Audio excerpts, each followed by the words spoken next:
আর অন্য কোনো ব্যাগ না, এটা সেই ব্যাগ যেটাতে করে আমি টাকা নিয়ে গেছিলাম বাড়িটা কিনতে। কিন্তু এটা তো ছিনতাইকারীরা নিয়ে গেছিল, কিন্তু এখানে এলো কি করে? আমি সৌরভের দিকে তাকাচ্ছিলাম আর সৌরভ আমার দিকে। ব্যাগটা দেখে আমার পাশাপাশি সৌরভ ও অবাক হয়েছে বললে ভুল হবে, অবাকের চরম পর্যায়ে আছে। আমি ব্যাগটা খুললাম, ভেতরে সব টাকা ছিল, যেমনটা ছিল তেমনই, আর একটা চিরকুট ছিল। সেটা হাতে নিলাম, দেখলাম কিছু লেখা আছে। চিরকুটে লেখা, প্রথমে দুঃখিত আপনার ব্যাগ ছিনতাই করার জন্য। হ্যাঁ, আপনি এখন হয়তো ভাবছেন যে আমি কে আর টাকাগুলো আপনার কাছে ফেরত গেলে কিভাবে, তাই তো? হ্যাঁ, আমি আপনার ব্যাগ ছিনতাইকারীদের মধ্যে একজন। আমি আমার দলবল সহ ওই রাস্তা সহ গোটা শহরে ছিনতাই করি। ওই দিন আপনার টাকাও আমার দলের লোকেরা ছিনতাই করে নিয়ে আমার বাড়িতে চলে আসে।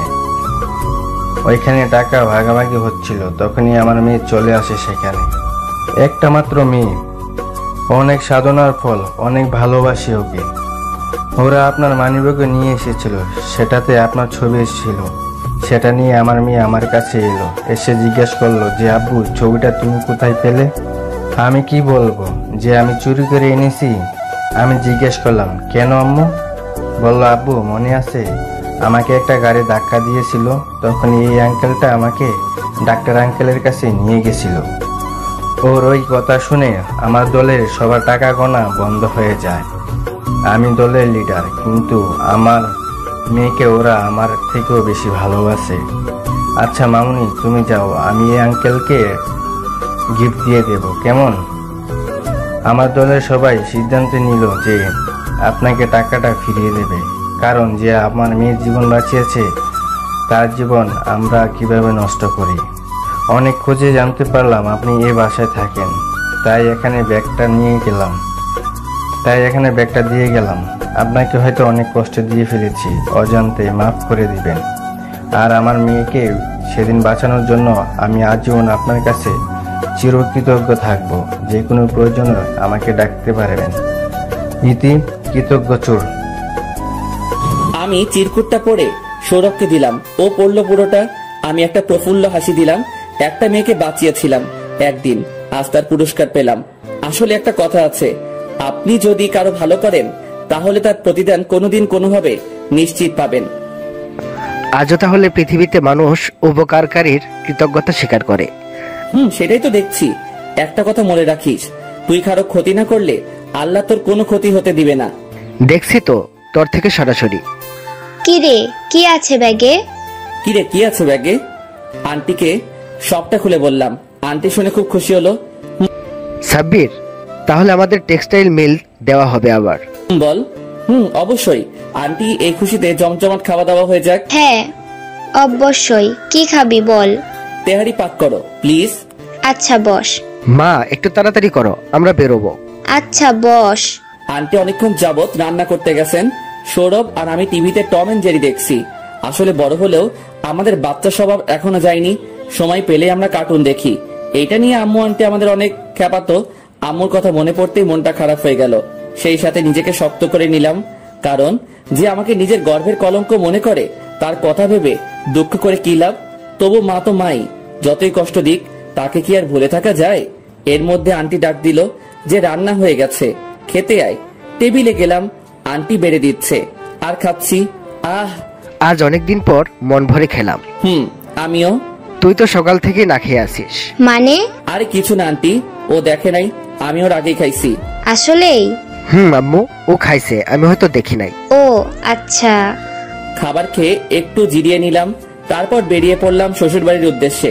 শালার জীবনটাই কুফা, বিনা দোষে বাড়ি থেকে বিতাড়িত হলাম। এখন আবার বিয়ে করলাম, বউয়ের সাথে কিছু করলামই না, হয়ে গেলাম ধর্ষক। শ্বশুর বাড়ি এসে গেছি, আর একটু সামনে একটা ট্রাক রাখা, তাই গাড়ি আর সামনে যাবে না। গাড়ি থেকে নেমে পড়লাম। আমি আর সৌরভ হাঁটছি। গেটের কাছে পৌঁছাতেই হঠাৎ পিছন থেকে একটা মেয়েলি চিৎকার শুনলাম। তাকালাম, কাউকে দেখতে পেলাম না। আবার শুনলাম, এবার তাকাতে না তাকাতেই দেখতে পেলাম একটা মেয়ে দৌড়াচ্ছে। আমাদের দিকে দৌড়াচ্ছে বললে ভুল হবে, কুকুরের হাত থেকে নিজেকে বাঁচানোর জন্য ছুটছে। হঠাৎ সামনে এসে কুশটা খেলো। আমি চোখ বন্ধ করে নিলাম। চোখ বন্ধ অবস্থায় আমি অনুভব করলাম যে আমি তো দাঁড়িয়ে আছি, পড়ে যাইনি।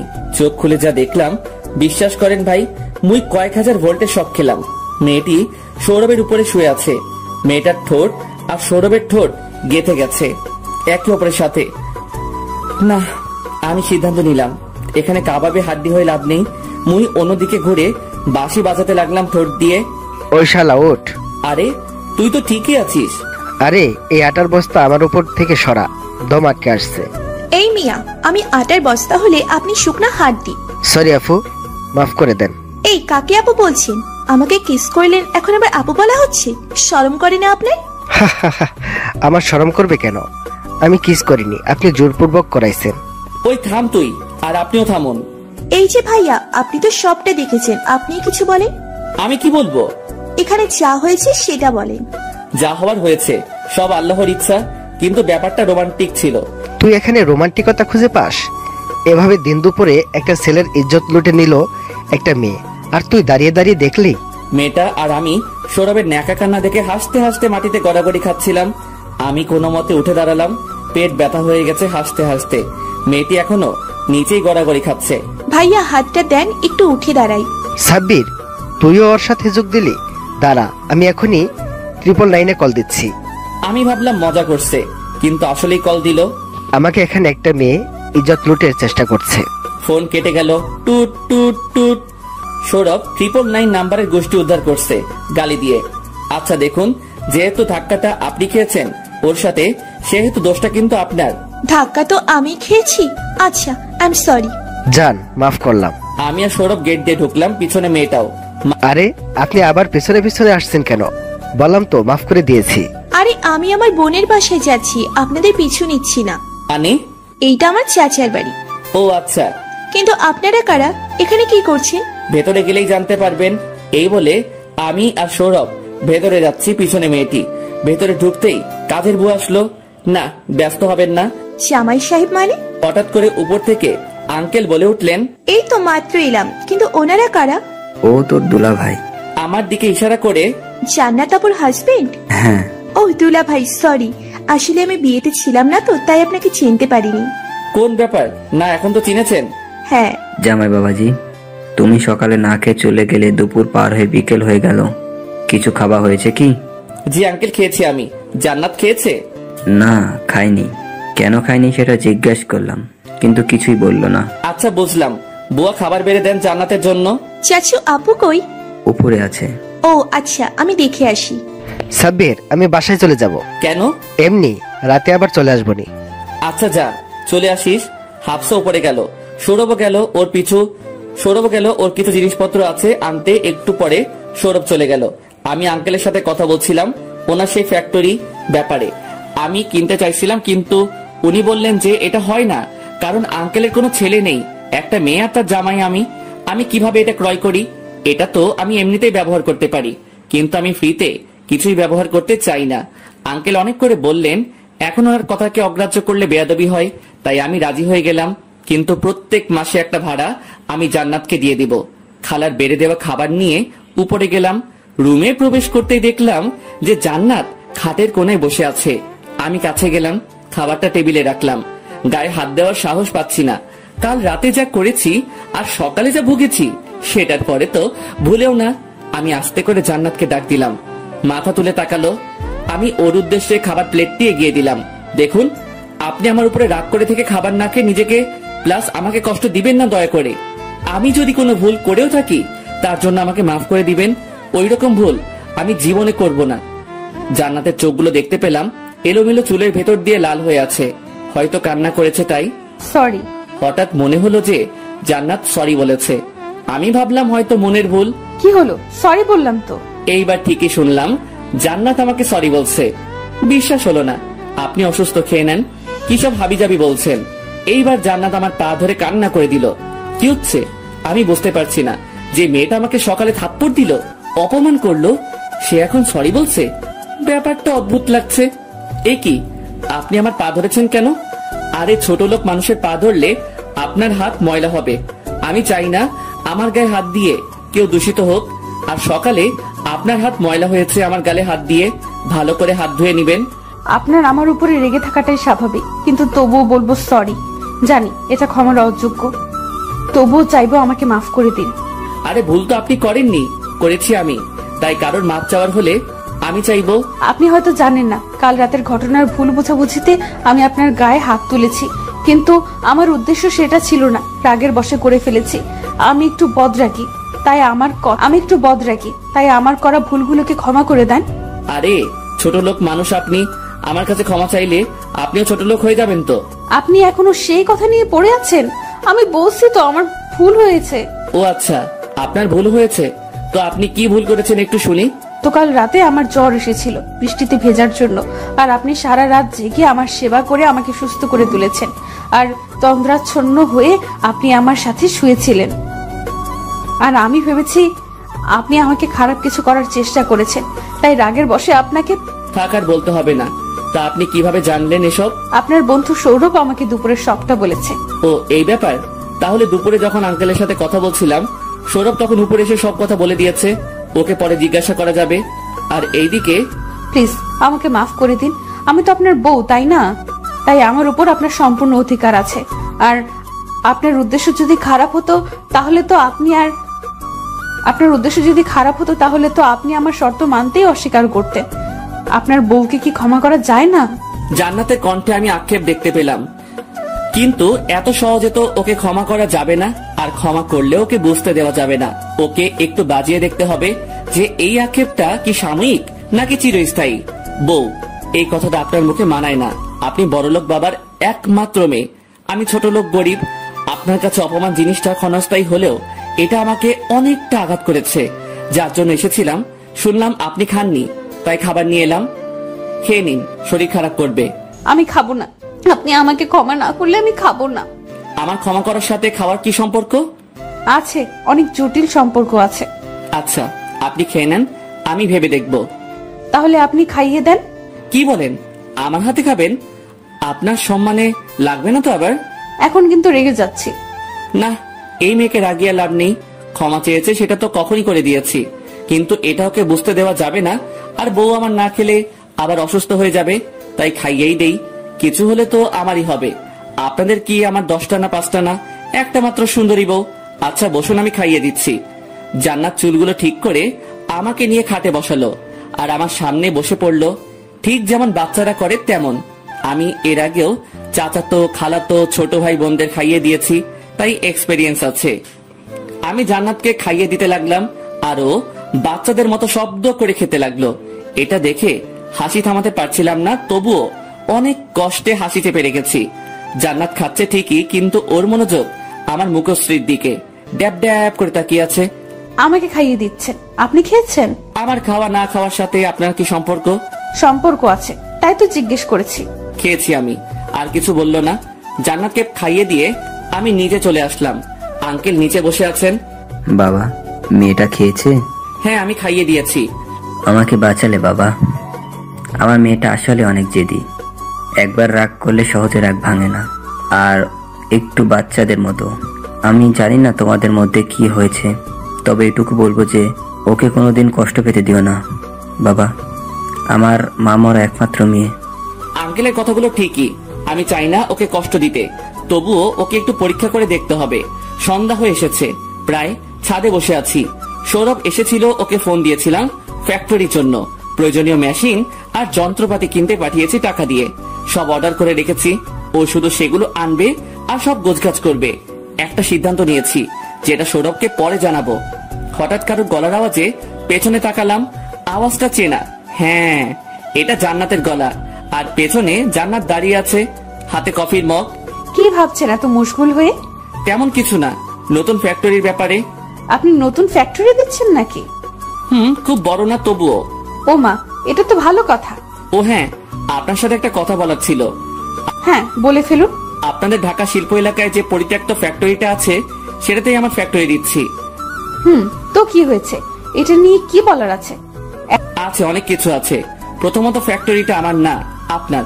আর আমি কোনো কিছু বিনামূল্যে ইউজ করি না, তাই বলুন ওইটার জন্য কত ভাড়া দিতে হবে? 100 কোটি মাত্র প্রতি মাসে?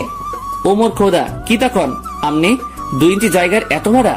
এত টাকা দিয়ে তো ওই রকম 20-25টা ফ্যাক্টরি কেনা যাবে। আচ্ছা, আপনি আমার কি হন? আমার জানা মতে আপনার স্বামী। আপনি কি ভাবেন? সেটাই তো, আমার বাবা কি আরো 4-5টা ছেলে মেয়ে আছে? আমার জানা মতে না। আপনি আর কে আবার? তাহলে আপনি আমার স্বামী হয়ে আমাকে ভাড়া দিবেন? তাহলে এই সকল সম্পত্তির মালিক আমি, আর বিয়ের পর আমার স্বামী। তাই আপনার জিনিস আপনি যেখানে খুশি ব্যবহার করুন, কিনুন, বেচুন, যা ইচ্ছা করুন, আমাকে জিজ্ঞেস করার কিছু নেই। আমি ছোট লোক হতে পারি, কিন্তু এতটা নিচ না, ঠিক আছে? আপনি যা ভাবেন তাই। জান্নাত রাগে গজগজ করতে করতে চলে গেল। আমি কফিটা শেষ করে নিচে নামলাম। রাত হয়ে গেছে প্রায়। সৌরভ চলে এসেছে। ওর কাজ কমপ্লিট, সব ব্যবস্থা করা হয়ে গেছে। আর ও নিয়োগ বিজ্ঞপ্তিও দিয়ে এসেছে। ও বলল যে সবকিছু ঠিকঠাক থাকলে 2 দিন পরেই ফ্যাক্টরি চালু করতে পারবো। আর অর্ডারও পেয়ে গেছি। দোস্ত, আমি অনেক খুশি হয়েছি। আচ্ছা, আমি একটা জিনিস বুঝতে পারলাম না, সব কাগজপত্রে আমার নাম কেন তোর নামের সাথে? শালা, তোর কি মনে হয় এটা আমার একার পরিশ্রমে সম্ভব হয়েছে? তুই না থাকলে আমি কোনো দিনও এত দূর আসতে পারতাম না। তাই ফ্যাক্টরির অর্ধেক মালিকানা তোর। এটা কি করে হয়? সব হয়। তুই আমার বন্ধু না ভাই? আমার যা আছে সব তোর, খালি বউটা বাদে। শালা, তুই মানুষ হবি না। যেটা ভাবস তুই। আচ্ছা, ভাবির কি খবর? তুই যেমন ব্যবস্থা করেছিস তেমন। মানে? শালা, তুই তো সবই বলে দিছিস। ও আমার কাছে মাপ চাইছে, আমি মনে মনে করে দিছি, কিন্তু ওকে বুঝতে দেই নাই। দেখতে হবে ও কতটা ভালোবাসে আমাকে। আচ্ছা, কিন্তু বেশি কষ্ট দিয়ে ফেলিস না। সেটা আবার বলতে হয় নাকি? রাতে ডিনার টেবিলে সবাই একসাথে ডিনার করলাম। সৌরভের সাথে বসে কিছুক্ষণ ফ্রি ফায়ার খেললাম। ও আবার খুব গেম পাগল, আর অনেক ভালো খেলে। রাত অনেকটা হয়েছে, 11টা বাজে। আমি আবার বেশি রাত জাগি না কারণ ছাড়া। তাই সৌরভকে রুমে পাঠিয়ে আমিও ঘুমাতে গেলাম। রুমে প্রবেশ করতেই দেখতে পেলাম জান্নাত বসে আছে, হয়তো আমারই জন্য অপেক্ষা করছে। আমি চেঞ্জ করে নিলাম আর বিছানা থেকে একটা বালিশ নিয়ে সোফার উদ্দেশ্যে যেই পা বাড়াবো তখনই। এর মানে আপনি আমাকে স্ত্রী বলে মানেন না? কেন সোফায়? আই, কোথায় যাচ্ছেন? না, বিছানায় শোবেন আমার সাথে, সোফায় যেতে হবে না। না, আমি চাই না গতকাল রাতের ঘটনার পুনরাবৃত্তি ঘটুক। রুমে প্রবেশ করতে দেখতে পেলাম জান্নাত বসে আছে, হয়তো আমার জন্য অপেক্ষা করছে। আমি জামা চেঞ্জ করে নিলাম আর বিছানা থেকে একটা বালিশ নিয়ে সোফার উদ্দেশ্যে যেই পা বাড়াবো তখনই। আই, কোথায় যাচ্ছেন? কেন সোফায়? না, বিছানায় ঘুমান আমার সাথে, সোফায় যেতে হবে না। না, আমি চাই না গতকাল রাতের ঘটনাটার পুনরাবৃত্তি ঘটুক। আপনি এখনো আমাকে ক্ষমা করতে পারেননি, তাই না? কখন বললাম যে আমি আপনাকে ক্ষমা করে দিয়েছি? কেন, আপনি কি কোনোদিন আমাকে ক্ষমা করবেন না? সেটা সময় বলবে, আমি না। আচ্ছা, বিছানায় ঘুমালে কি কোনো সমস্যা? হ্যাঁ, সমস্যা, অনেক বড় সমস্যা। কি সেটা? আপনি। তাহলে আপনি বিছানায় শুয়ে পড়ুন, আমি সোফায় শুয়ে পড়ছি। একজন ছেলে হয়ে একজন মেয়েকে সোফায় শুতে দেব? আপনি বিছানায় না ঘুমালে আমি মাটিতে বিছানা করে শুয়ে পড়ব। পাগল হয়েছেন? মাটিতে? তাহলে কি করব? আপনি তো বিছানায় শুবেন না বলছেন। কিন্তু আপনাকে মাটিতে ঘুমাতে দেই কেমন করে? তাহলে দুজন একসাথে ঘুমাই। অনেকক্ষণ ভেবেচিন্তে। আচ্ছা, কিন্তু শর্ত আছে। কি শর্ত? মাঝখানে কোলবালিশ থাকবে। চলবে না, দৌড়াবে। আমি বিছানায় শুয়ে পড়লাম, সাথে জান্নাত। একই বিছানায় আমরা দুজন, কিন্তু মাঝখানে কোলবালিশ। কিন্তু সেটা ক্ষণিকের জন্য। একদিন জান্নাতকে তো মেনে নিতেই হবে। সকালে ঘুম ভাঙলো, বুকের উপর ভারী কিছু অনুভব করলাম। তাকিয়ে দেখি জান্নাত আমাকে আষ্টে পৃষ্ঠে জড়িয়ে ধরে আছে। কোলবালিশটা নেই, হয়তো বিছানার নিচে পড়ে আছে। জান্নাতের চুলগুলো ছড়িয়ে আছে সারা মুখ জুড়ে। ওর চুলগুলো অনেক বড়, আজকালকার মডার্ন মেয়েদের মতো না। ওর চুলগুলো থেকে একটা মিষ্টি ঘ্রাণ পাচ্ছি। হাত দিয়ে চুলগুলো সরিয়ে দিলাম। নিষ্পাপ লাগছে ওকে খুব। মন চাচ্ছে কপালে একটা ভালোবাসার পরশ এঁকে দেই। জান্নাত গভীর ঘুমে আছে, তাই কপালে একটা চুমু দিলাম। হয়তো টের পাবে না। সকাল অনেকটা হয়েছে, তাই জান্নাতকে আস্তে করে সরিয়ে উঠে পড়লাম। উঠতে মন চাইছিল না, তবুও কাজ আছে, তাই উঠে পড়লাম। বাইরে গেলাম, বাগানে একটু হাঁটাচলা করলাম। কাজের বুয়া খালাকে চা দিতে বললাম, উনি চা বানিয়ে এনে দিলেন। কফি তেমন একটা ভালো লাগে না। চা খাচ্ছিলাম, সৌরভও এসে হাজির। ও আমার সাথে বসে চা খেতে লাগলো। ফ্যাক্টরিতে যাব, একটু ওর সাথে নাস্তা করে বেরিয়ে পড়লাম। আঙ্কেল বলল যে কি যেন একটা কাজ আছে, যদি পারি তাহলে যেন করি। আমি জিজ্ঞেস করাই বললেন যে জান্নাতের খালাতো বোন ইউএসএ থেকে আসছে, ওনাকে আনতে যেতে এয়ারপোর্টে। আমি বললাম যে নিয়ে আসবো, সমস্যা নেই। আঙ্কেল আমাকে ফ্লাইটের টাইম আর সব বলে দিলেন। ফ্যাক্টরিতে সব ঠিকঠাক চলছে। লোক নিয়োগ দেওয়া হয়েছিল, যার ফলে অনেকে ইন্টারভিউ দিয়ে গেছে। মোটমাট 1000 জন লোক হয়েছে, আরো 500 লোক নিয়োগ হবে, যেগুলোর মধ্যে কিছু কিছু উচ্চপদস্থ কর্মকর্তা। তাই সৌরভ আর আমি ইন্টারভিউ গুলো নিচ্ছি। দেখতে দেখতে দুপুর হয়ে গেছে, আর লোক যাদের নিয়োগের কথা ছিল সবারই ইন্টারভিউ নেওয়া হয়েছে, অনেকে বাদ গেছে আর অনেককেই সিলেক্ট করা হয়েছে। ফ্যাক্টরিটা তেমন বড় না, তবু বড় করতে খুব একটা বেশি সময় লাগবে না যদি মেহনত করতে পারি। ম্যানেজারকে সবটা বুঝিয়ে দিয়ে আমি আর সৌরভ চলে গেলাম এয়ারপোর্টের উদ্দেশ্যে। আঙ্কেল গাড়ি পাঠিয়ে রেখেছেন, 10 মিনিট হলো অপেক্ষা করছি। এর মধ্যে কাঙ্ক্ষিত ফ্লাইটটি ল্যান্ড করলো। আমি আর সৌরভ নামের বোর্ড নিয়ে দাঁড়িয়ে আছি। অনেকক্ষণ হলো দাঁড়িয়ে আছে কিন্তু কেউ আসছে না এদিকে। হঠাৎ সামনে একটি মেয়ে এসে দাঁড়ালো, স্মার্ট স্টাইলিশ, বিদেশ থেকে এসেছে, দেখলেই বোঝা যাচ্ছে। এসে আমাদের ইশারা করলো যে আমরা যাকে খুঁজছি সেই। মেয়েটি ব্যাগগুলো রেখে অগ্রসর হচ্ছে। আমাদের মনে হয় ড্রাইভার বা কাজের লোক ভেবেছে। কি রে, ব্যাগগুলো রেখে গেল কেন? আমাদের কি কাজের লোক মনে করছে নাকি? সেটাই হবে হয়তো। কি করবি এখন? এখন একে বাড়িতে নিয়ে যাই, বাকিটা এই নিজেই বুঝে নিবে বাড়িতে পৌঁছানোর পরে। আচ্ছা, মেয়েটা মনে হচ্ছে অহংকারী।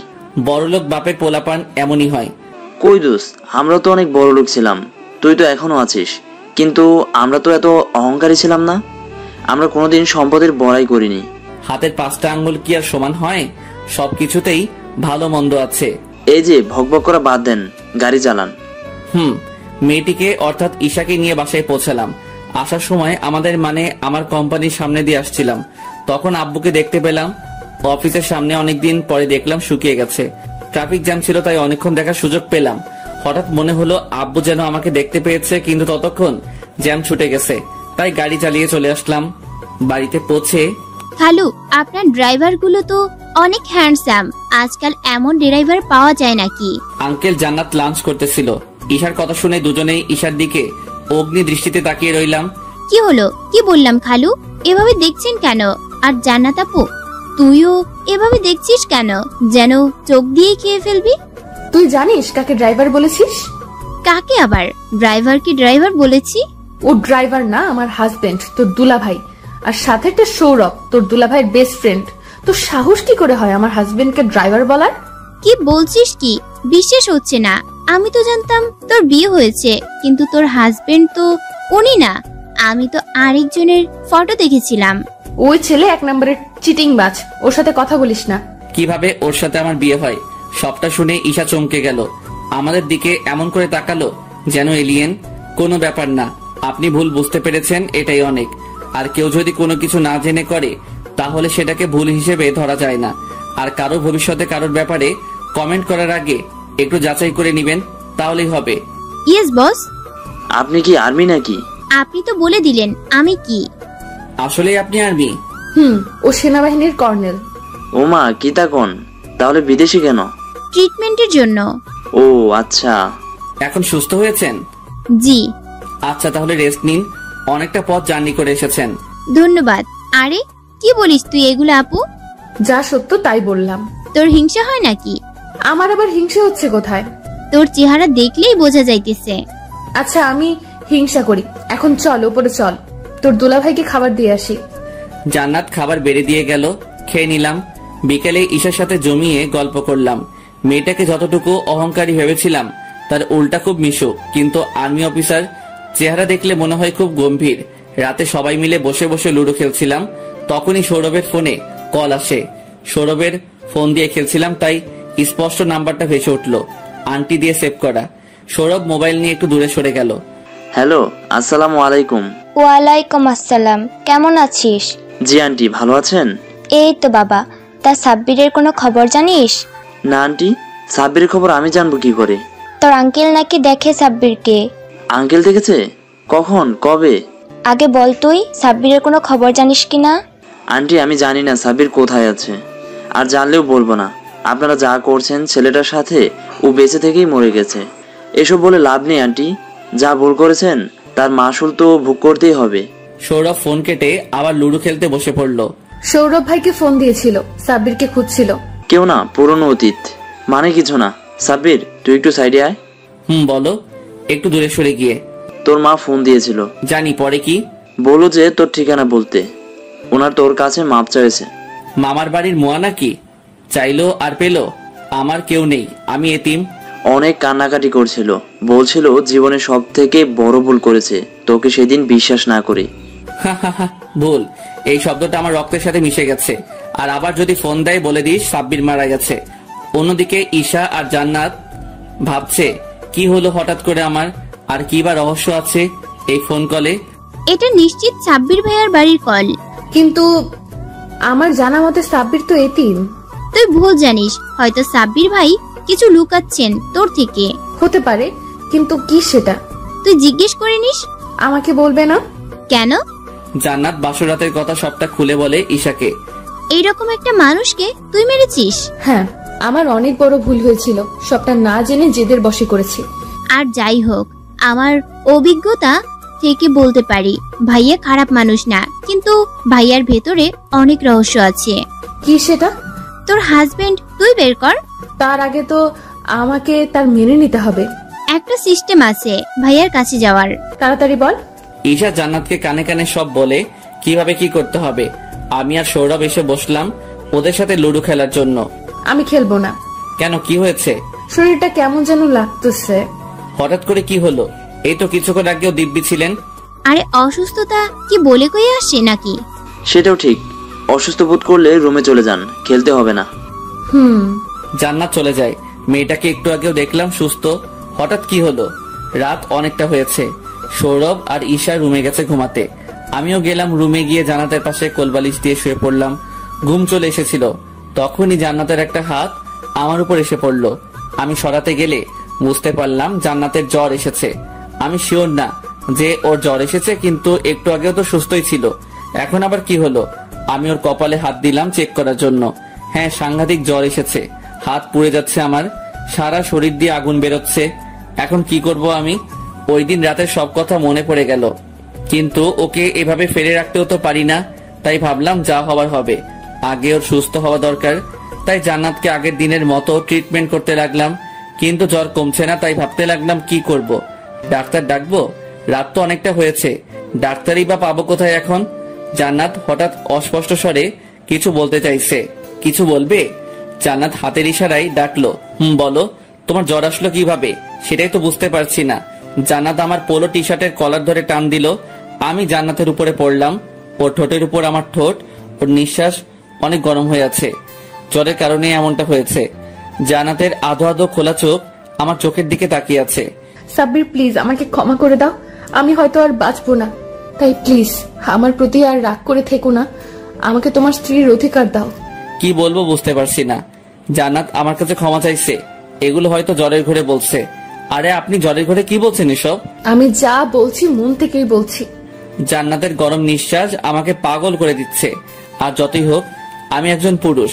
জান্নাত আমাকে কাছে টেনে নিল, আরো কাছে, অনেক কাছে।